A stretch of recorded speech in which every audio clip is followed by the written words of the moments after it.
Hello, welcome to another exciting episode of Token Podcast. I'm your host and sometimes referee, the friendly neighborhood Zach Stat Pearson, and today I'm joined by he who chills in the refrigerator but never goes bad, a one milk.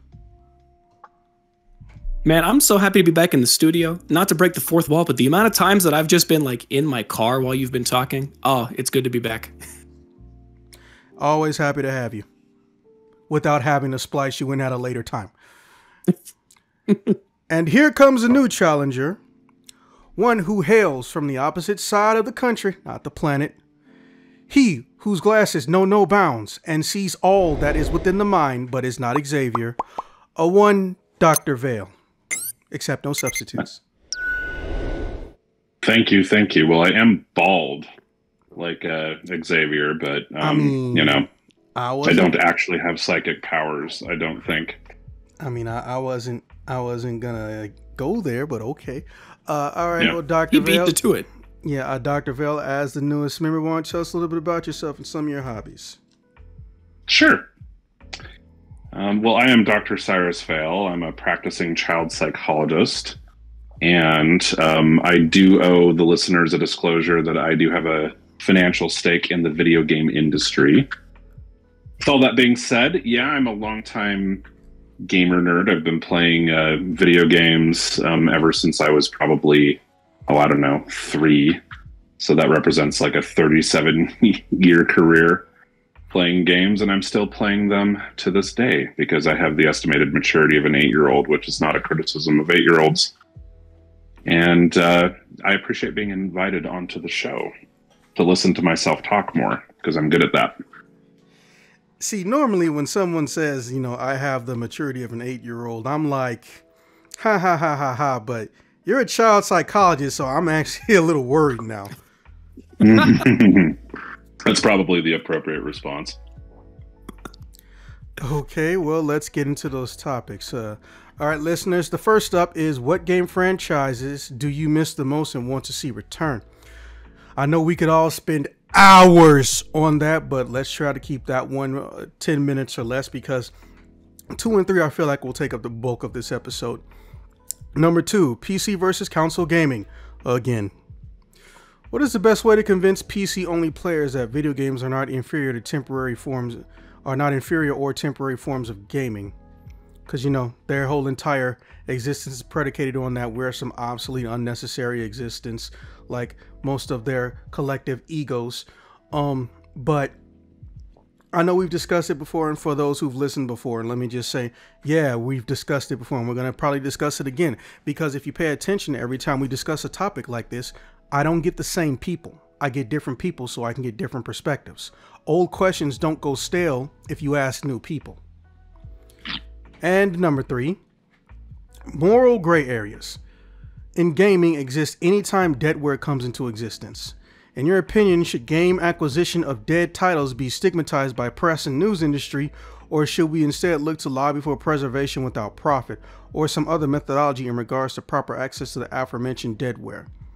The primary reason I'm bringing up this question is not just because I got 2 new people to ask it to, but because you both are in a unique position. Milk, you have a fucking conscience. You're a young person with a conscience.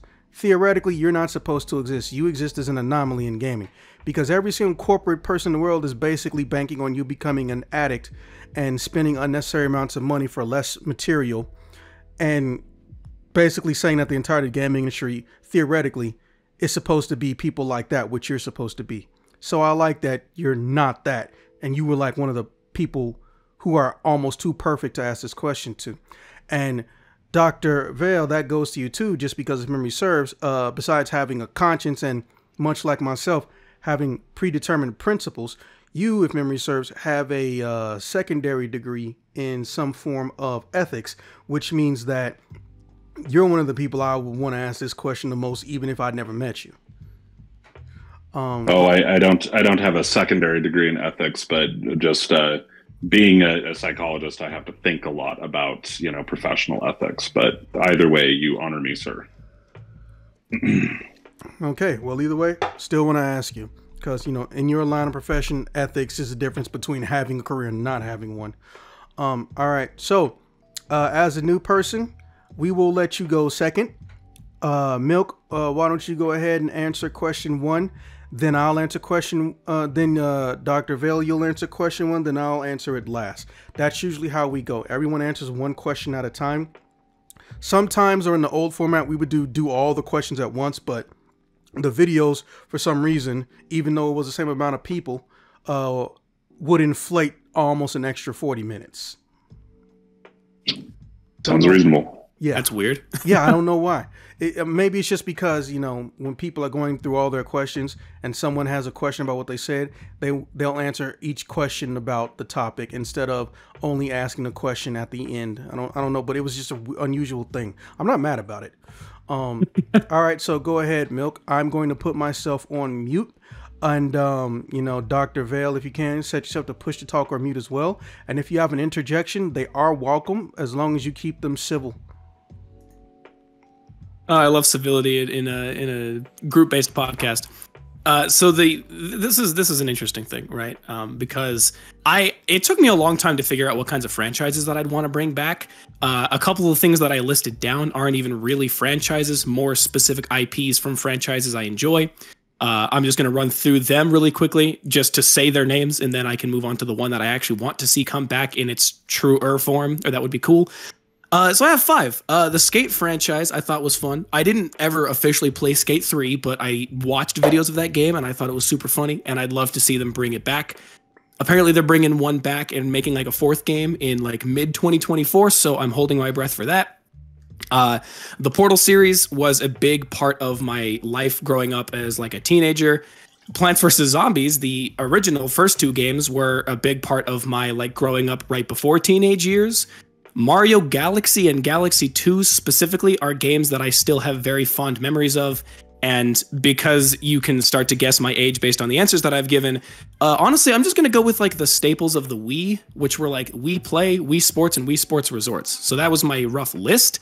But in general, I think the one that I would want to bring back in one of its truer forms would probably be Plants vs. Zombies. And I think it's really for no reason other than it was a game that I bonded over a lot with my mom for some reason. It was like, she's not a big gamer. She recently got a Wii in 2024. God bless her. But me and her bonded a lot over the Plants vs. Zombies series, just in every capacity of it. I played the game a lot on my laptop when I was younger, even so young as when I was maybe even still at a daycare, which, Jesus Christ, that probably helps age everybody. That's what we need. And honestly, I'm happy with, I'm not mad about what they've done with the Garden Warfare series, but it's definitely not a game that I can go back and play like I can with the original Plants vs. Zombies, as referenced by the fact that I still do go back and play it sometimes. So honestly, if I had to bring back a series in its original form, as true as it kind of can be, while still maybe adhering to how things are done in modern days, I'd probably go with Plants vs. Zombies. And that's my TED Talk. Thank you for coming. Okay. All right, Dr. Vale, go ahead. So, video game franchises that we want to bring back, huh? Oh man, am I going to date myself here a few times. There's a really cool old series called Road Rash. It's a old school motorcycle racing series that included some cool like beat 'em up mechanics where you could like knock other people off of their motorcycles. It had pretty cool writing. It had a really neat kind of flavor and style. And if memory serves, it was pretty much exclusively on the Sega. There might have also been like a PlayStation era iteration of the series.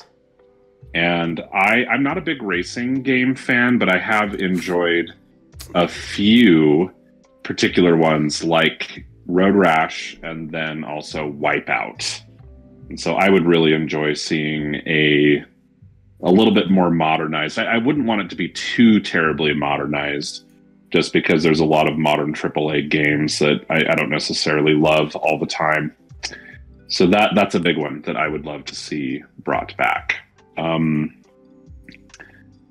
also a very diehard fan of old school Silent Hill games, like really diehard fan, to the point where I must have a Silent Hill tattoo on me at some point in the near future. And I know that there's been a lot of games in the series. There's almost an argument that just the old school is the old school, and it's kind of an era that's done and over. But if there were a way to bring that back, like really a lot more in the tradition of old school survival horror a la Silent Hill, I would really like it. And I guess to close, most people are familiar with the Dark Souls series. Dark Souls 2 is actually probably my favorite video game on planet Earth ever. However, FromSoft did make an old school series of kind of dark fantasy games called Kingsfield, which was one of my introductions into the brilliance of FromSoft when it comes to fantasy games. And if they were to continue to make some first-person style, kind of slow-moving, gloomy, moody, interesting dark fantasy games a la the Kingsfield series, I would be very happy. Well, I do have some partial good news for you. I don't know how much of it, or rather which ones are going to come out first, but there are 4 Silent Hill products simultaneously being worked on as of Konami's announcement about 2-ish years ago, maybe a full year ago. And 3 of them of the 4, or 2 of the 4, are video games. So you might have got lucky. All right, now. Okay, well, I do have some partial good news for you. I believe it was announced last year or maybe 2 years ago, but there are 4 Silent Hill projects in the work, and either 2 of them or 3 of them are in fact video games, and one even had a trailer, but it was one of those, hey, this is a trailer showing you that we're working on something, completely unnecessary, shows no gameplay shits. So, yay, I guess, on some level. Yeah, I mean, I'm vaguely aware of those. I'm looking forward to it, but I think one of the biggest influences on me from the Silent Hill series was Akira Yamaoka's like sound production and music. Wow, you really are diehard. You actually know audio names. I know this one. And I know that one, and he's just a genius, Akira Yamaoka. I mean, just an absolute genius. So I'm looking forward to checking it out. We will see. All right, so as it pertains to me with question 1, man, I could be here all fucking day, but I'm gonna just give you like 3, not my top 3, but 3. Number 1, Beautiful Joe. And I'm gonna tell you why. Beautiful Joe primarily is 3D characters moving on a 2D axis, and the stage rotates around them. Here's my thing though. Think about all the movie effects you could create, or comical techniques and skills and abilities you could have if he had full range of motion. Imagine he uppercuts somebody and they hit the top of the screen and the frame shakes, or they fucking, when they do the fast forward ability, there's actually like tornadoes and wind, you know, instead of him just setting things on fire and 2D pictures of him hitting random enemies. What if now he can just rotate his hand so fast that film rewinds or unwinds, or he causes a tornado like projectile like with Storm. They opened the door to so much capability and possibility for a franchise that wasn't necessarily stale but has very few entries, and they made one of the most robust creative things that they could. And the minute they got to the fucking, what was it, the second game, that was it. We got a shitty Super Smash Brothers clone beat 'em up. I believe there was a DS Beautiful Joe at some point. But really, we just got Beautiful Joe 1 and 2. Which I don't even think they re-released ever. They never re-released them. Oh, they did the PS2 re-release. I wouldn't really count that as a re-release, seeing as how those re-releases came out like 12 months, if even, after the original GameCube versions. It really does bother me, because there's so much potential to do new things with Beautiful Joe, especially if, they actually get into that feel good gaming stuff that, you know, it's fun game, but yes, it has good child appeal without any hidden perverted bullshit. Kami is off of it, so I'm pretty sure Capcom's not gonna try to do some ignorant, disturbing shit like they did with the first game. For those who don't know what I'm talking about, which is everybody, I happened to play the game with a good sound system, and later I became a video editor, obviously. So that game bugged me a little bit because I kept hearing like a weird glitch sound that wasn't a glitch. So in the opening of the game of Beautiful Joe 1, Joe is getting sucked off by his girlfriend in his dad's movie theater. They're both teenagers, or rather, if memory serves, they're both minors. Or rather, it shouldn't be there in the first place because this is a game that's rated E for everyone. But Kamiya is Kamiya, and he's a dirty old man, much like Kojima. However, at least Kojima has some level of control, I guess. It just fucking disgusted me as a kid when the game came out, and it still bothers me as an adult. But damn, is it a fun game. Oh, and yes. It's like if you take that out of the equation. Yeah, and yes, Dante is in there, and they put him in a Speedo, which was fucking weird. Like, I'm well aware that Japan, much like a lot of countries, don't necessarily, the older folk, have a concept of child appropriate material, but there's no way in hell that everybody at Capcom didn't say something. My guess is they didn't have a standards and practices or ethics department at the time, which most companies didn't. So that's the main reason why it happened, because I'm gonna tell you right now, there should not be an E for everyone game at any point in time where a grown-ass man is in a Speedo. I mean, if it was the old school blocky days like with Final Fantasy VII, that's okay. Dio didn't wear nothing but a champion belt and a Speedo, but he looked like a wrestler, kind of like Zangief. Also, he looked like a chipped piece of wood. He didn't look like an actual human being. Moving on. Well, Sega's already doing a lot of the other stuff, I would say, at this point. But I don't know if it counts as a franchise or a franchise within a franchise, but yeah, we keep seeing the Ninja Turtles pop up. But I want a Ninja Turtles game that is an action adventure. We have not had an action adventure in the Ninja Turtle game ever. We've had fighting games. We've had beat 'em ups. That's it. That's it. I want an action adventure Ninja Turtles game. Or give me Ninja Turtles RPG. The Ronin looks like it's going to basically be a Devil May Cry Bayonetta situation. I'm not mad at that. It's hard to get turtles in technical high combat situations in games. I don't know why. We just too addicted to the beat 'em up nostalgia, I guess. And the last one, to close it out, this may sound a little bit weird because technically it's dead, but it's not dead.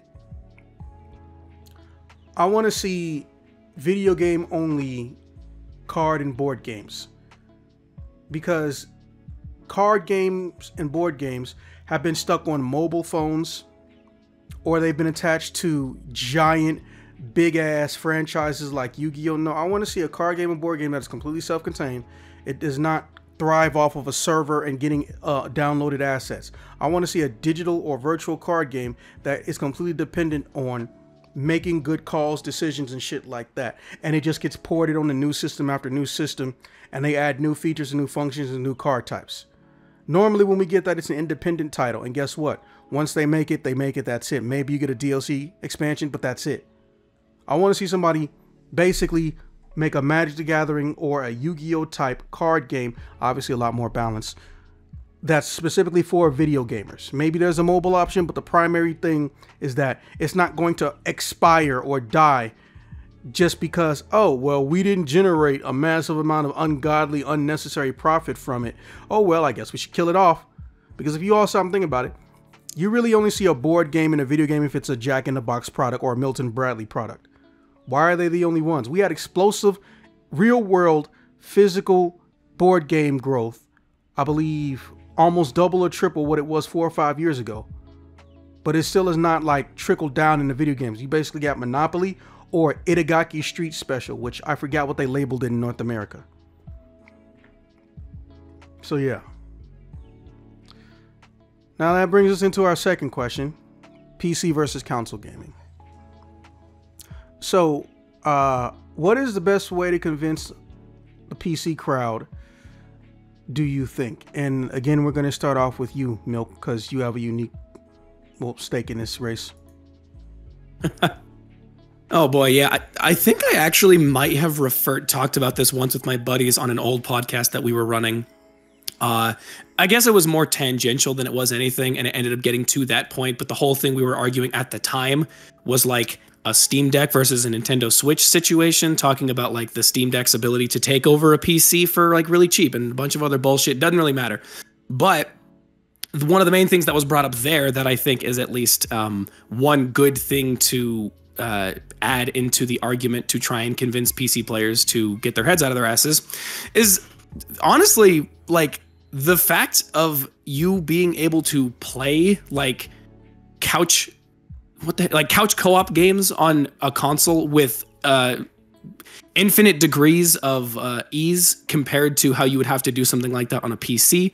I feel like most of the time, if people who only play on PC are looking at games, they're looking at it strictly from either a single player mode where they are just playing a game by themselves, or they are referring to games that are strictly online multiplayer only. And so I feel like a lot of them have forgotten about like the appeal of the couch co-op being a thing that, I guess, to be fair, probably the reason they don't think about it is because it hasn't been really talked about and it hasn't really been utilized, and people haven't really been taking as great of an advantage of it as they once did in the past. So it's not really at the forefront anymore. Do you want better? It was never in the lexicon of the fucking PC gamer. Like when they play video games and they try to do co-op, somebody had to be on keyboard, someone had to be on controller. Couch hop never came into their lexicon. That was exclusive to video games. Yeah, that is a good point. I think most people who, because I guess when you're referring to PC only players, you are referring to somebody who didn't necessarily make the jump from a console to a PC and then stay on PC forever. But we're more looking at people who started playing games on PC and have never looked back and have never switched over to a console. Hell, they maybe have never even gone to a buddy's house and played a game on a console. I don't fucking know. I'm not here to judge them, or I'm not here to try and psychoanalyze their life choices. I'm here to judge them and psychoanalyze their life choices. Fair enough. I'll let you do that when it's your turn. I don't know. That was kind of immediately what kind of stuck in my head is like, oh, you can play couch co-op games. One of the other things that came up in this previous discussion that I had been mentioning is like, I don't know, it sounds lazy as shit, I'll admit, but sometimes I really just don't. I want to play a game, but I really don't want to like have to go through like the whole process. Like there's not much of a process to like turning on your computer and playing a fucking game. But to a certain degree, it somehow feels like it's significantly more casual and significantly more chill and significantly less brain power, I guess. If I'm just like, you know what, I want to play an old game on Xbox, or I want to go play some miscellaneous story game on a console that I don't have on a PC, or a game I have on a console that literally does not exist on PC. And so just having that freedom to at ease just boot up the console and just move on with my day, rather than feeling like I kind of have to like get myself set up to prepare for like a session. I guess I'm looking at that from more of like a casual gamer perspective, where it's like, I don't gotta get myself like mentally prepared. I don't gotta warm up like I'm gonna go play a fucking competitive league tournament or something. So that's kind of one stake that I hold in it, is just the casual ability for me to just grab a thing and just go and just do it. And then I don't know, I feel like the last thing is with the increase in games and IPs actually being ported over to newer consoles. It certainly still isn't happening at the rate that it maybe should be, but the fact that it's happening more, I think, is helping to take the edge away from the fact that PCs have like a few platforms they get their games from, and those platforms, continue in perpetuity. So with constant porting over to new consoles becoming more normalized and becoming a bigger thing, that would be another thing that I would probably try and use to dissuade people like that. But if I'm honest, I also don't talk to people who literally only have ever played PC games because I don't like them very much. So that's where my head's at. I mean, they're very, very good at self-alienating because, despite what most people think about it, a lot of them are actual nerds. And before anyone assumes what that means, I'm talking about go look up the textbook definition. That being said, you know, how long are you really gonna last around somebody when you start yelling out PC Master Race? Like, were you expecting to make friends with some stupid shit like that? And they get mad at me and offended at me when I tell them, like, what did you think was gonna happen? Did you think that was gonna be a positive stance? That would be like going up to someone's mom and saying, hey, what's your bra size? And then being mad when she wants to slap you. A bit of a reach of an analogy, but I understand what you're getting at. Yeah.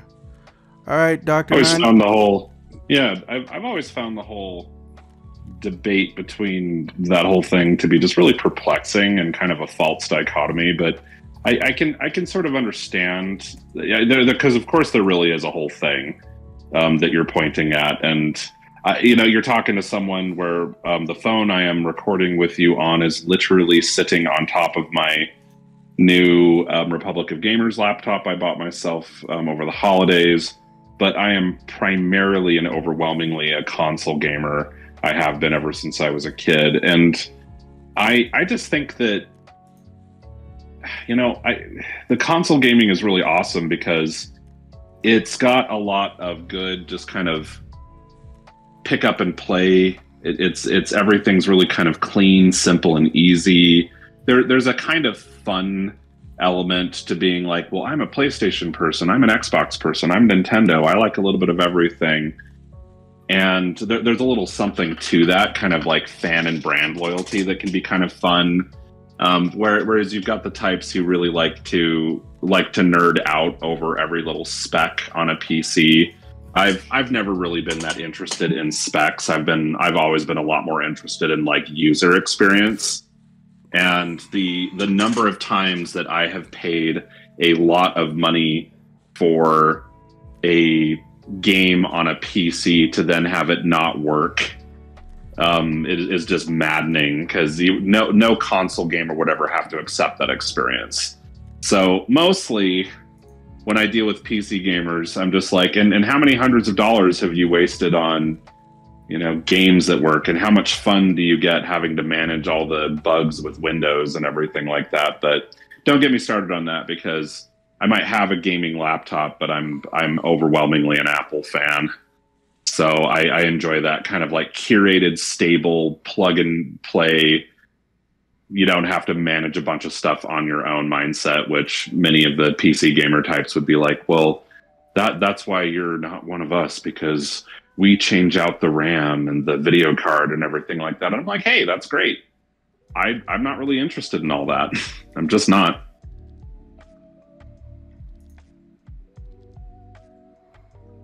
Okay, well, I forgive you for liking Macs, not PC gamer shit. I just have a personal vendetta against Mac that is as undying as the stars in the sky. So for me, look. You can still be my friend. Yes, I forgive you. So for me, look, I have no problem psychologically damaging fucking PC people, because there's a difference between that guy that just yells out PC Master Race and doesn't actually think about who the fuck he says it to and what it actually means and how it makes them look. I get it. Sometimes that shit happens to everybody. But there's also a vast majority who are incel-like. And Wincel-like, because this isn't based on one sex, both of them do this bullshit, that don't want to care as long as they feel superior, which means that the real problem is more like a personality issue. Because if you need to feel better about yourself by putting down someone who's using a different device than you by choice, 9 times out of 10 there's a genuine fucking problem, and video games didn't cause it. As far as I'm concerned, I think that truly the only way is the one way that never gets said. I think the only way is if whoever is on the god tier lexicon of PC gaming, not celebrities, but like engineers, designers, developers, and company CEOs start telling you, shut up about PC games. Shut up about console games. Stop fighting. This is a pointless, unnecessary war. Okay? If Gabe Newell, in his infinite laziness from sitting on his ass all day and counting money, And Phil Spencer, maybe because he's in that weird gray area. We obviously know he's trying to get into making PC games only because he thinks we stupid. But if those two and maybe just some development companies that make games for both PC and video games all got together and said, hey, listen, this is our public PSA. Shut the fuck up. Because they don't want to listen, because everybody else is just coping and making up excuses because they're not on their level. That's what the logic boils down to. Oh, I'm not going to listen to you because you're not on my level. I don't care if you're right. You're not on my level. You can switch it out the words very easily. Oh, I don't care what you say about PC games. You don't have a desktop. Ew, you play on a laptop? You can't even change your RAM. Like, it doesn't stop because they just want to feel right. They don't care if they're wrong. They want to feel right. But if someone, some little 5 or 10-year-old and some 30, 40-year-old man can say, hey, you know, the guys who make all those games you like said that you're a fucking idiot if you think like this and you look insecure. Go right ahead. I've never seen someone with a Lambo. I don't think how many people. I know 9 people with a Lambo. And anytime I've seen... What the fuck? And anytime I've seen them pull up or go someplace and they see that they're surrounded by regular cars, never see them get out of the car and go, ha ha, you don't have a Lambo. You know that person would be a pretentious piece of shit who's insecure and you want to beat his ass. But for some reason, these PC people, they will tell you the exact cost of everything they fucking got in their shit and expect you to be in awe of them. It just blows my mind. So in short, I have absolutely no hope. I think the only thing that could happen is if the actual companies that make the things that they like tell them to shut the hell up collectively, so it can always be thrown in their face. So instead of them becoming humble by using common sense, they just cannot overcome something and they eventually leave you alone. Because when people love arguing, the only way to truly beat them is to have them show them a logic that they can't get past. All right, so let's bring this on home. Milk, tell us how you feel about deadware. Oh, Jesus. Okay. You know, I'm going to be honest, because of the clarification that I had to make kind of at the beginning before we started this, I didn't have a whole lot of time to figure out what I think should be done about this. But honestly, this is a kind of hopeful, albeit probably not likely thing that I would like to see happen as it pertains to deadware and, like, you know, anything that is physically incapable of existing in, like, the modern era on the modern machinery and whatnot. But I feel like if first it starts with us as a collective society not demonizing people who have to, like, pirate games that they physically don't have access to anymore. You know, if you have a way to get access to the game in, like, a safe, ethical, efficacious way, then you probably should do that. But as soon as you teeter into the territory of, like, there's literally no way I can get a hold on this, I'm not spending, you know, 10 times the amount because somebody wants to fucking, what's the word? I don't know. Somebody wants to scam me for it, essentially. Scalp. Yeah, scalp. Thank you. I knew it started with a C. I was thinking like shell or something. It's not the right word. It's like, you know, somebody's trying to scalp me for 10 times the amount that I want to pay for this game that really has no business costing that much, but it only costs that much because of the fact that you can't really get it anymore. As soon as it gets to that level, it's like, all right, we as a society need to accept that that is a natural result of what's going to happen. People are going to find ways to pirate it and whatnot. And so as soon as we stop demonizing that, then that opens up the door for healthier ways to be able to get those games in a way that is, I mean, maybe not the most official in the world. Like, I couldn't just go to my local GameStop or Target or any other store that, you know, is selling physical games and go get it. Obviously, that's not to be expected. But at least having some way to get access to that starts with probably removing a stigma on pirating games of that caliber. And then I don't really know how you would put this into practice, but I feel like if somebody has the ability to, like, you know, in mass, or at least on a relatively large scale, is able to reproduce that game because they have the files, but the company that has them won't give them out, or maybe the company that owns that IP or that game or whatever doesn't have it anymore. Maybe they do have it and they just don't want to give it out, whatever. I feel like it would be nice if we gave that responsibility to the people who do have them. Because like in the context of the initial example you were giving, where you were like, maybe there's so many acquisitions that have occurred that the company that acquired this company that acquired the original company that made that game doesn't know that they have access to that IP. At that point, it's like maybe you should be handing the reins over, or it should at least be a more normalized thing to hand the reins over and basically have the reproduction of that be at the hands of the people who do have access to it and who do know that they have it. As kind of silly as that sounds. No, that's not silly. And I mean, I don't really know if there's like in a way to make that kind of official, but you know, then that's where you kind of get into like preservation without profit, where it's like, I'm not trying to steal your, 30-year-old game or 40-year-old game or whatever and sell it to just make money for myself because you won't fucking do it. But it's just like, people still want to play these games, as evidenced by the fact that the internet exists and you can see people wanting to play those games. So to some degree, the people who have access to redistribute them in a safe and ethical way should be allowed to do that. It's just a matter of if they will be allowed to do it. And that's basically it. That was fucking beautiful for someone who claims that they didn't really have more than like 20, 30 minutes to prepare. I just want to took 3 years of debate. I know how to bullshit my way through a lot of things. Thank you for the compliment. 3 years of debate. Oh, you went to a prestigious school. All right. No, I didn't. This was the lowest funded school in all of my district. God damn. It still is.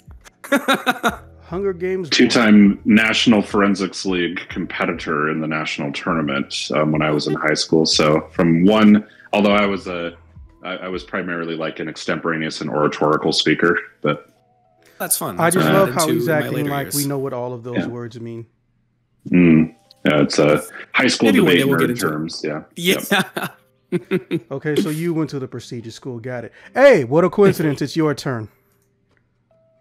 Well, I will confess, I don't really feel like I know a lot about this topic from the specifics of kind of like the business and law arrangements, but it's just really hard because it's like, it feels like we're in territory where it is so hard to separate some of the formal stuff about who owns what versus some of the like sensible arguments about like preservation without profit and et cetera, et cetera, et cetera. And like, look at this 30-year-old game. A one honeybee. All I know is that there's certainly a level of frustration for me in terms of being able to access things that are really old school. One game for me that I would just absolutely probably pay $100 right now to just like have on my phone so that I could just pick it up and tinker with it whenever I wanted is this really old school game called The Secret of Evermore. It's a somewhat obscure game. I believe it's are they called Squaresoft? Square, the like Final Fantasy people. At any rate, I believe it's by someone like that, some company like that, and they made just one game. It's this really interesting RPG-like game from that old school era. I believe it was on the Super Nintendo. It was either that or the Sega. I'm not remembering specifically right now. So for me, I just have such an angst to be able to play that game. And I loved it so much when I was a kid that I'll even every year or two watch an entire Let's Play on YouTube just because I want to see the sights. I want to hear the sounds. I just want to see the game being played. And it just feels like there's some kind of way where it's like, come on, guys, just somehow give me access to this game. Now, I personally, I'm a bit stuffy about, legal stuff. I think that people should try to follow the law, but I don't want to get down into that rabbit hole because obviously it can be really nuanced because just because something's the law doesn't necessarily mean that it isn't open for a lot of discussion about whether it's decent, useful, ethical, blah, blah, blah, blah, blah, blah, blah. So I don't really have much else to say on this topic specifically because I just don't feel like I have the knowledge of how the industry works, how the law works, how to like legitimately protect companies' property rights versus deal with what seems sensible for consumers in circumstances. So that's one game where whatever needs to be figured out, I would just love for them to figure it out. And if they just wanted to put that game on some mobile platform like iOS or maybe even the Switch or something like that, even for some big ridiculous price, I love it so much that I would just cheerfully pay it so that I can play it whenever I want. I would check the text section of this video. I mean, of this Discord. I would check the text section of this Discord. All right, my turn. Look, on this very podcast, in real life, if you've met me and we've spoken, or anyone who understands the difference between a conspiracy theorist and an analytic conversation about the future of gaming or media production entertainment, I've been saying possibly most of my adult life, the minute Napster happened, yeah, Napster, that thing that Milk probably is a fucking younger than. The minute Napster happened, the minute torrents happened, a nuclear clock essentially started ticking. But not for, humanity's destruction. I don't know why people think it'll destroy a planet. Nukes can't really destroy a planet, even if you launched every single one that exists. But, believe me when I tell you. Believe me when I tell you. These people who run these corporations, they don't care about what something is worth. They care about what they can sell it for. And if they can't sell it, they can't find it, or they don't think it can get them a massive amount of return, a lot of them don't give a fuck. They pretend to give a fuck. Or they will give a fuck when they see shit being stolen, when it's not really being stolen. They don't have a way to access it. I want to remind people something. Video games are not international or pan-international, if that's even a word. Seems kind of redundant. So there are countries that will have a Super Nintendo and then they don't get another Nintendo console until maybe the Wii U. Those poor bastards. There are some countries where there has been no penetration. Take it how you will. Keep the jokes to yourself. And then there are burgeoning markets, as in new markets. So let me ask you something. If you know damn well that the Japanese or the North American version of a company that makes games for the system you like is not going to bring back into physical production the system that they made 20 years ago, that they haven't made games for in 25 years, and the shit's not even in your language, there technically is not a rights holder in that area. What the fuck choice do you have except emulation? That's how this works. We want access to something. They want to sell us access instead of selling us the product. The problem is, as people learn with that PlayStation stuff, which I told people would happen one day, and I'm not joking, I legit told them, hey, listen, buy anything you own on there. Don't fall for that licensing shit. Because if you get on that PlayStation streaming bundle premium service, one day, half the stuff you love or all the stuff you love is going to go bye-bye. And they might not renegotiate because they don't have to. Because they're trying to make video games work like television syndication. Now, I'm going to explain that real quick because I've learned very quickly that a lot of people don't understand how syndication works. We think we do. Yes, it does mean a TV show or movie will air or display on another channel or on another channel of a company that did not make it. That's only half the story. Those rights get renegotiated and get sold off almost like in an auction for every single region that product shows up in. Seinfeld. They ain't made no new episodes since 2000. But guess what? Seinfeld airs in almost every single country that there is television every single day. So if Seinfeld is airing in fucking Baghdad, someone had to pay the company that made Seinfeld, aka Fox, a licensing fee to air however many seasons or however many episodes in however many time slots they choose. They had to pay for that. Same with the movie. Now imagine if the video game industry tried to emulate that system, we would all be shafted. So they're doing the next best thing. They want to get temporary licenses to get a bunch of people onto a service, but then they don't make the licenses sync licenses, which bonds it to the product or the asset. And they don't want to get licenses that are permanent. Indefinite shared revenue licenses. I don't know the technical name for that one, but I just call them what they are. Indefinite shared revenue licenses. Those don't exist right now, not because no one's thought of it, but because the game industry will not fucking do it. Because it's much easier to throw something online, unless you're Nintendo, and get you to buy it, and then when it's going, not give a shit. But what did we say earlier? A lot of the companies don't always stay in existence. They can make a good game. They can make a game that sells, but because it didn't make profit, the whole entire company disbands. So now you got a license holder who's an individual and not a company. Now how are you going to find the individual who's got the license? They don't exactly go around advertising that shit. Give you the best example. Everyone and their mom was talking about LA Noire. I don't know if you guys remember that, but people would not shut up about that in 2011. You know why? Because that game was utilizing, at the time, unheard of facial capture technology. And it was a genre and style that practically went extinct in the gaming, which is essentially murder mystery. Not horror, murder mystery. On some level, because you are a police interrogator and a police officer and a detective. Now, unless you're on a PC and some old 2D games and shit, you don't get too many games like that on a video game system. And guess what? The company went out of business even though the game was considered great, not 2 years after the game came out. A publisher doesn't own the rights. They have a right to publish the game in a set region or multiple regions. But they don't own the rights to the game unless the publisher paid for it. For example, Tri-Ace, technically I believe is owned by Square Enix. But Tri-Ace has made Star Ocean and Valkyrie Profile. But guess what? Square Enix owns Valkyrie Profile. So Tri-Ace themselves can't make a new Valkyrie Profile game without permission from Square Enix. Ain't that weird?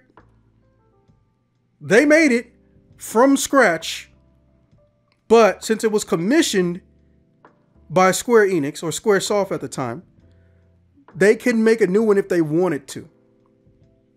And they really do want to. I've actually spoken to some Tri-Ace people. I was almost going to do an interview with some of them at one point. That shit's crazy. How many fucking mangas for video games that people love, or audio dramas for video games that people love, never come to North America? Because if a company doesn't grab it, it doesn't come out.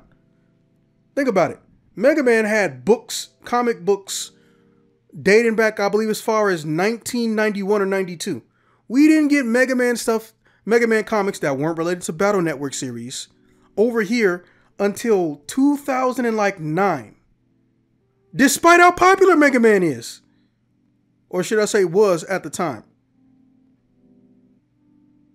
It's crazy. They don't care. But they get mad when they see a lot of people getting a lot of shit collectively. And this is a fun quote that I thought was hilarious. I'm sure we all know about the Pirate Bay, the media world's boogeyman.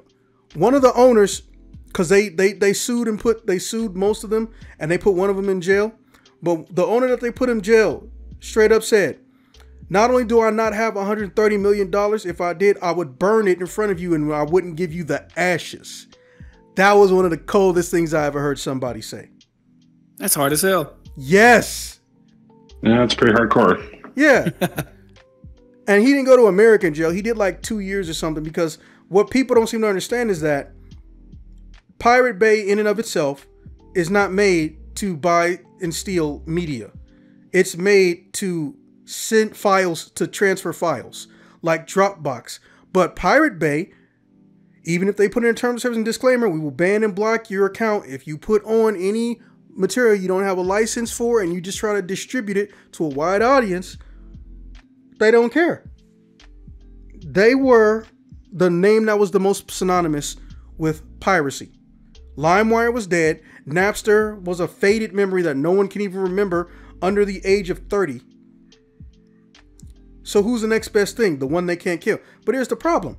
They made it worse for themselves, because you know why? You know what happened when he got out? Well, the other two went to do other companies that did exactly what they were initially trying to do, which is file transfer and data security. He kept the shit running.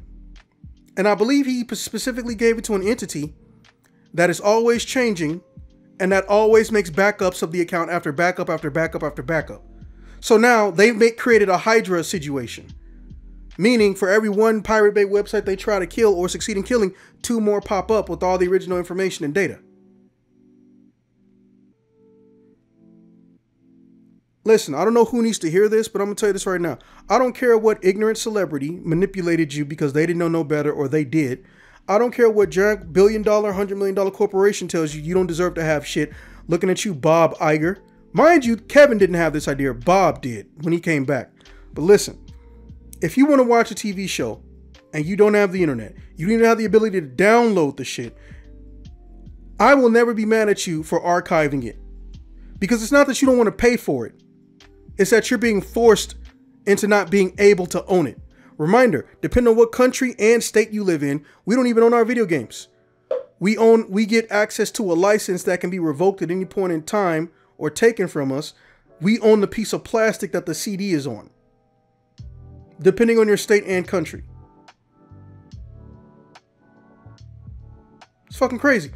Let's not forget that Apple and a bunch of other companies, including those printer companies, those rat bastards, literally went on an almost 2-year campaign to try to sue people for selling third-party ink for their printers, as well as people who repair printers. They actually tried that, and in some places they succeeded. And in some places they didn't. They tried to destroy the ability and concept of having a third-party market sell something as an accessory to your product, or for people who can repair it. They literally try to block them from being able to repair it. It's fucking disgusting. I remember seeing something earlier today that said that certain printer companies are looking at making people pay a subscription to print off their stuff. No. That's not try. That already happened. I was a victim of that bullshit. It basically, if you got it's the 2 biggest companies, it's HP and somebody else. If you got a printer that came out after 2015, you cannot put in any form of ink cartridge that they don't give you.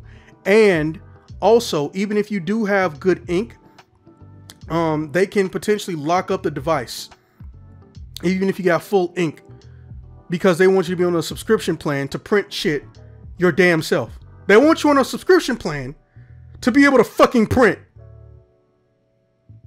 God, I'm so pissed. Sounds like one more good reason to hate printers. Yes, because one more reason I'm not fucking printing anything. I hate printers. Like I have one just because there's been enough situations where I've kind of had to, but even aside from, Zach's justifiable objections to just like those kinds of business arrangements with those companies, I just think printers are maddening. Like I'm just an enthusiastic kind of like end user of technology. I'm usually pretty handy with most things, but printers I've just found to be just like infuriatingly and almost supernaturally vexing, where it'll just be like, okay, it is the next day. I printed yesterday. Nothing has changed. There has been no software update to either the printer or my computer. But for some reason, I now cannot print over Wi-Fi. And I have no idea why. And just probably that. Because so, you ain't paying a yeah, just as an fee. aside, Probably because you ain't paying a subscription fee. Yeah. That sure might be the case. Yeah, but I've encountered that. It was a few years ago that I encountered that. I'm like, what? A subscription? To be able to print? I mean, it's just like, it's interesting. But once you brought up, I was about to give you some crap, Zach, and be like, I don't believe that Apple's ever made a printer. I don't know that. But then you said right to repair stuff, and I was like, yeah, hey, fair enough. Fucked. Yep. Yeah. It's fucking dumb. So now, really, it's based on how badly have they pissed off the country that they're selling in. So now we have entire counter companies. Instead of counterculture, I call them counter companies. We have companies that make printers that don't do that shit because the other ones did that shit. And since they don't have the market share to advertise and heavily promote, a lot of people don't even know they exist. I believe the one that doesn't do it is called Brother Printer. Oh, yeah. Yeah. They're simple, easy to use, and they're all in ones too, and there's no subscription. Right? Yeah, I was gonna say the next time if I get a printer they do one day have and I pull subscription it up plans, but the subscription plan is like for like companies who like they're printing like hundreds and hundreds of shit daily. Yeah. I believe that is like one of the only ones in North America. But, you know, don't quote me on that. I'll tell you off the bat, no bullshit. Just check YouTube, because anytime somebody pisses people off with any type of right to repair or forced subscriptions, there's someone on YouTube making a video about here's how you get around it, or here's a company that doesn't do that. Fuck those other guys. Now, I fucking love them for it. I believe that's what I'm usually all about. Is a Filipino company. Yeah, I mean, I'm a lot more about just vote with your dollars, you know. But it's not always possible, you know. But where possible, just be like no, and then go track down, you know, a company where you just can have the arrangements that you want. Yeah, honestly, it's fucking disgusting, and the worst part of it is that they will actually spend money and time and marketing to try to tell everybody, hey, we're not doing this because we have to. We're doing this because this is what you want, guys. No, the fuck I don't. There was somebody literally 48 hours ago, some big CEO, I think they were at Ubisoft, or they were head of a department for an entire country, that said, people need to get used to not owning the games that they play. I was like, oh, you must be talking to PC gamers. This ain't got shit to do with me. Turns out they wasn't talking about PC gamers. Right? About everyone. Yeah.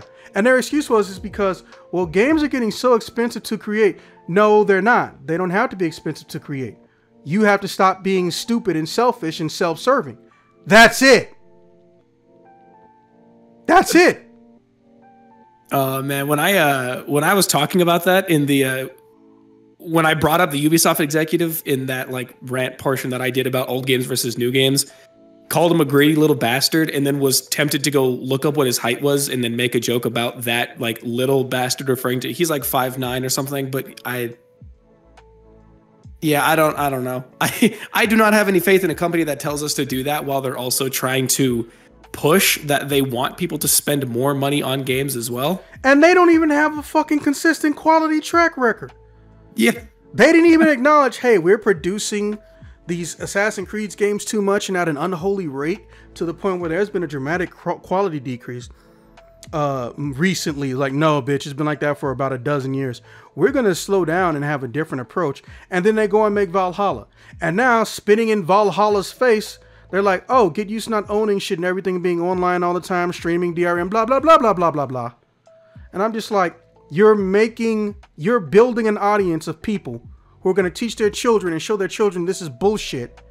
And then someone is going to make a game system. If everyone and their mom stops, which they're not, Nintendo's not going to stop making game systems. They don't mind being the only they don't mind being the only horse in the race. Sony is more like, they want to have power in any single market that involves an electronic device. Let's be honest. They have cameras. They're insanely good. They've been making movies. They're actually one of the most powerful music companies in the entire country, almost since they got here. Not many people can say that. And they're never gonna leave. Xbox, I could take them and leave them because I don't fuck with Xbox. And Phil Spencer is a wolf in sheep's clothing.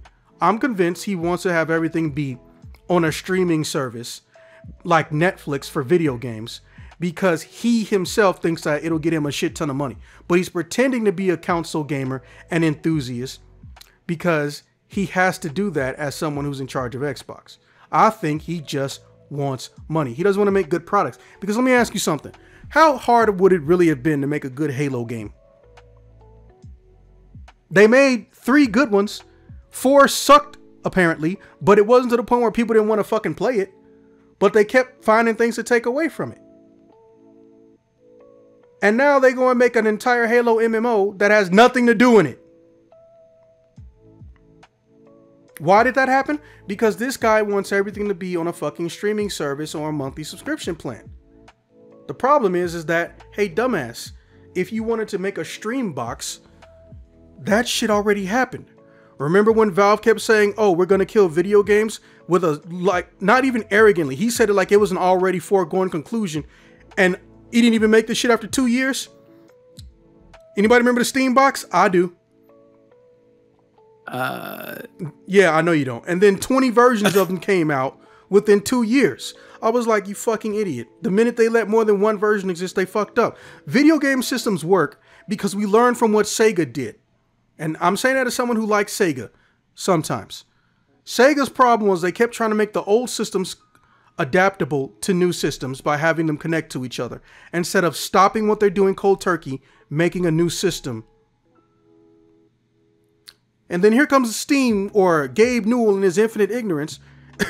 And he says, well, I guess it's time for me to kill the video game industry. Let me go make a Steam box. And you can make a Steam box. And you can make a Steam box. And you can make a Steam box. Nothing. And then, oh yeah, we spent 6-7 years on the controller. Well, that was a waste of 6 or 7 years. Does it take you 6 to 7 years to make a controller? I don't... Because the Steam controller was meant to emulate mouse movement on both sides of the controller. Right? So they have two giant touch sensors that are circular shaped instead of square like with the PS4, where you normally expect to have analog sticks or a D-pad. Yeah, I just found it. This looks this looks like vaporware in the way that I would explain it. Damn, that was fake. Yeah, and it's still functional for if you play a game through Steam. My point is that he's stupid for even trying that shit. And then to top it off, none of them had built-in modems. So you know what that means? If you're not physically injecting the game in a CD drive, which none of them really had, you putting it in on a USB.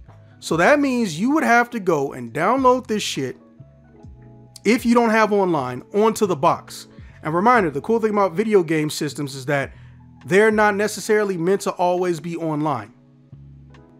Everyone and their mom wants to say, oh, everything is going to be digital soon. It's like, no, everything is not going to be online on the server via license, because we know you can't be trusted with that shit. Every time they do something, the first thing that's going to happen is that we're going to take that shit and we're going to turn it into a torrent so it can be properly preserved and archived. And I'm not saying I'm going to do it. I'm saying I know for a fact the gaming industry, the game players as a collective are going to do it, because there's never been a game system that's come out past the year 1989 where we didn't have somebody actively go back and archive the entire history of games. I want to remind people of something. Every single video game, starting from Xbox going backwards, takes up less than 3 terabytes. Every single game for the North American region collectively take up less than 3 terabytes. Now let me ask you something. If you're a little kid, you got to pay a streaming service, and you like to play a game, but they purposely halt your progression, or they have a basic feature that you can't get to unless you have to go online or pay for it, but your allowance is, your allowance is trash. But mommy and daddy show you this is what games used to be, or how games are on the independent market. What do you think that kid's gonna do? You think they're gonna say, well, I guess I'm gonna have to find a bunch of bullshit jobs to do as a minor, and I'm gonna spend hundreds of dollars over the course of, however long it takes me until I'm a grown-ass adult, and pay $100, $200, $300, $400 for an HP bar in my fighting game? Or I'm gonna go play the entire Street Fighter, Mortal Kombat, Dead or Alive collection, and everything else that came out before I was born? We all know what the answer is. You go where you're gonna have fun. Addiction is not fun, it's stressful. And then having my time be bullshitted and corrupted into me needing to buy time savers, literally creating an artificial problem and selling you an artificial solution. Why the fuck would I do that? Look at all these fighting games that come out. No matter what happens, as long as it's a good fighting game, it doesn't matter if a new version comes out. There will be a tournament online or offline for it.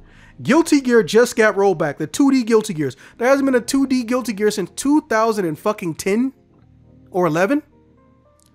They just got rolled back last year. People are still playing that fighting game. We didn't know we would get a Marvel vs. Capcom 2. Ask Dr. Vale. We didn't know that shit was going to happen.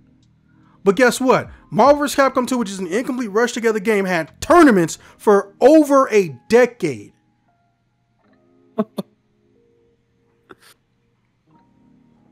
So believe me when I tell you, fuck them. They don't respect me. They pretend to respect my money. They don't respect my money. They want my money. I got no problem with saluting someone or shaking a hand to somebody who decides, oh, they think that we're only going to fuck with MMO always online games like we're in South Korea. And no, that's not a stereotype of the people. For those who don't know, the South Korean game industry works almost completely backwards from the North American one. Video game systems practically don't exist out there. Everything's on PC, and your game more than likely features an online connectivity aspect, and it's free to play, and it could go out of business even if it's fun at the drop of a hat just because it gets a low player count. Because for some reason, they don't understand the concept of having an offline version of their fucking game. And the few companies that do only have that if they made it big outside of South Korea. Take Dungeon Fighter. People don't realize, but Dungeon Fighter is got the biggest player base of any RPG. You know why? Because Dungeon Fighter can run on a fucking potato computer. Dungeon Fighter's been around since Windows XP. It's a 2D sprite-based beat-em-up RPG or action RPG. And it's co-op online MMO. They made a lot of money. But guess what? They also have now decided they're going to overhaul the entire game in 3D, still have the exact same shit with the exact same way, and put it out on mobile and PC online. And they're still going to have an offline. They have a fighting game now. And they have a future, what is it called? And they have a, damn it. Oh, they have a Bloodborne like Elden Ring type game that's supposed to come out either this year or next year. They did the exact reverse of everything these other companies are trying to do, minus Nintendo. They took their online only, always getting money free to play game, and they funded offline games, or games that are capable of having an offline mode or functionality, and that can be played alone and don't require consistent money investments to keep it going. You know how crazy that is? We got an entire country lying to us saying that, no, we're going to force you into it. And then here's another country that's had that system for literally almost my entire lifespan. And they said, hey, let's go try out this single player thing. It looks fun. That's the world we live in. That's really interesting. I mean, it's insane. It's a little hard for me to, hear companies complaining that they're getting more expensive when they're the ones who are spending the money. Yeah, well, and it's also like my issue, and man, I feel old, like a stereotypical old man being like, in my day we had simpler stuff, and now stuff's all complicated. But I feel that's exactly what it is, though. Like that, yeah. Well, I feel that way about a lot of modern games, like like where there's just so much bloat and noise in so many modern AAA games. Like there's all these just hyper convoluted micro mechanisms. Yeah, completely unnecessary. That's what makes The Witcher little and side Cyberpunk questy so things, fun. Just like it's just maddening.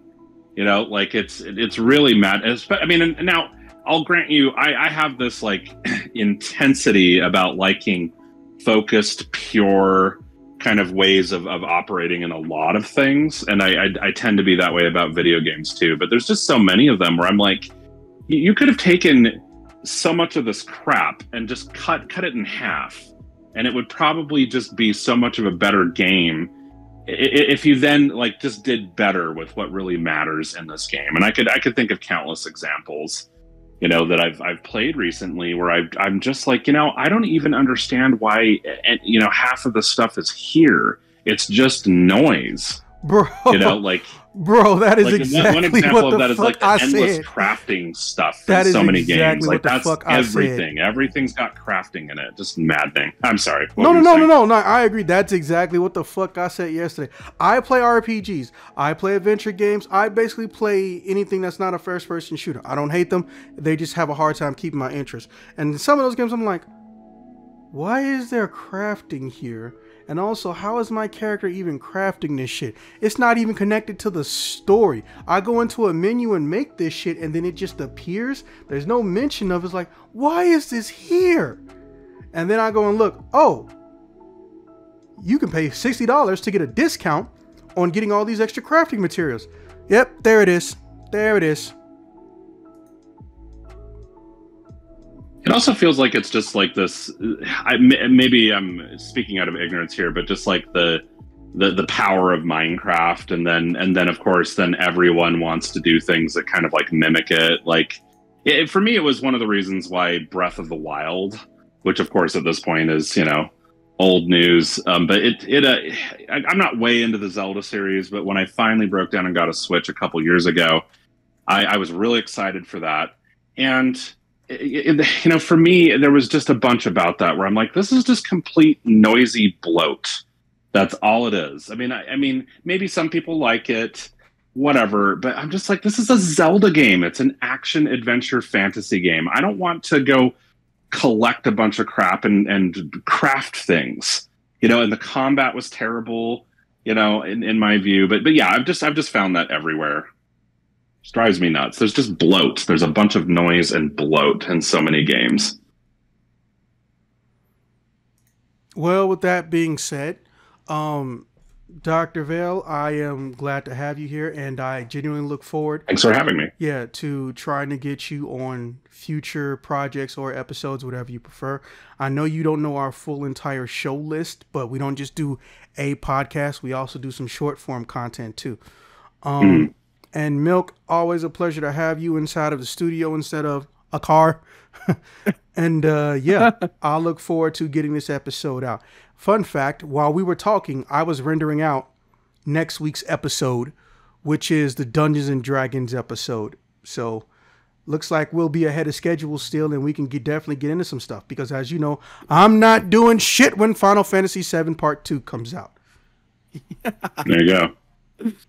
All right, with that being said, I will see you guys when I see you guys. Have a good one. Thank you, gentlemen.